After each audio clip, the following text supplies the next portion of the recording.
Coup d'œil sur l'actualité nationale. Bienvenue, bonjour à toutes et à tous. On se rend tout de suite au palais présidentiel. Le chef de l'État, Alassane Ouattara, a échangé ce mardi avec le président de la FIFA, Gianni Infantino, et le président de la CAF, Patrice Motsepe. Les échanges ont permis de faire un tour d'horizon des activités liées au football dans notre pays et d'évoquer le lancement à Abidjan d'un tournoi interscolaire panafricain de football. Les présidents de la FIFA et de la CAF ont lancé un message de soutien, d'espoir et d'unité à l'endroit des acteurs du football ivoirien.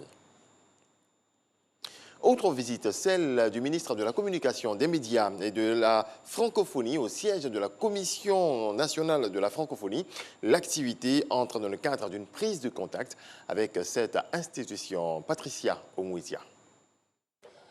Après avoir été accueilli chaleureusement par la secrétaire générale de la Commission nationale de la francophonie et l'ensemble du personnel, le ministre de la Communication, des Médias et de la Francophonie a présidé une rencontre avec les responsables de la structure.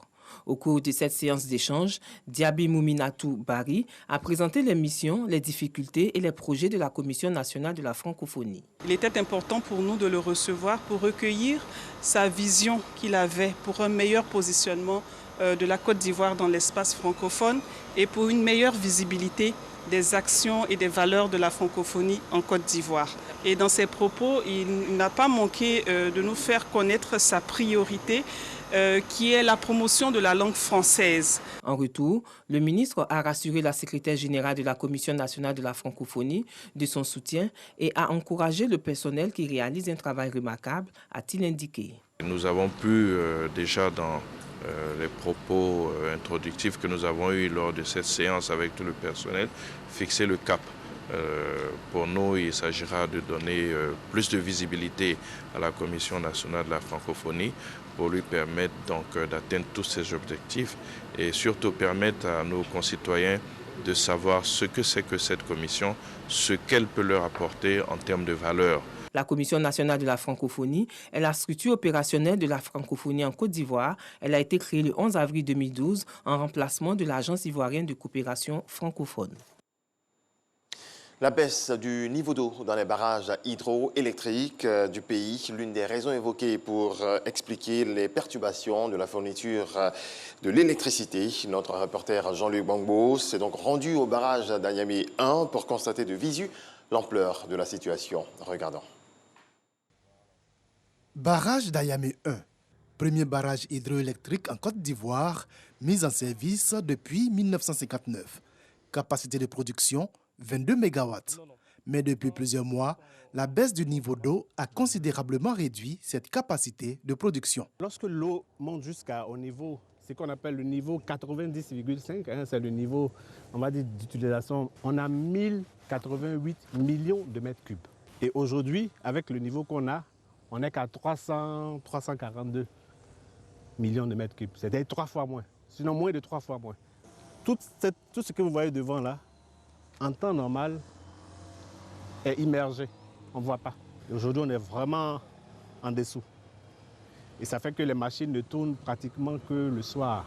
Une réalité qui ne se limite pas qu'au barrage d'Ayamé 1. Par exemple, Kossou, le lac de Kossou, qui est un grand lac qui fait quand même, lorsqu'il est plein, 1800 km².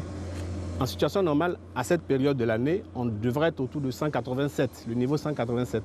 Mais aujourd'hui, où je vous parle, on a 181, quelque chose. Il y a 6 mètres en dessous aujourd'hui. C'est la même chose pour le barrage de Bio. Donc, c'est généralisé. Il y a une sécheresse quand même qui court et qui est très forte aussi.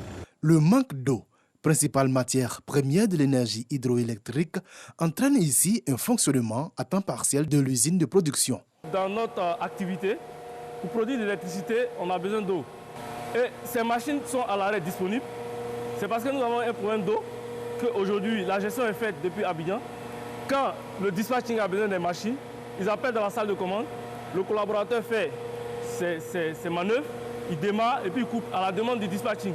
Et il le met à la puissance demandée. Ayamé 1 ne produit plus que 12 MW, limitant ainsi sa contribution au mix énergétique national. L'énergie ne se stocke pas. Tout ce qui est produit est consommé. Nous, on produit. Quand on nous demande de produire, on produit, on met sur le réseau. Maintenant, par derrière, ce que le dispatching en fait, bon, ça c'est un autre processus. Tout ce qu'on me demande, c'est d'avoir des machines disponibles et avoir de l'eau, parce que je suis limité par l'eau.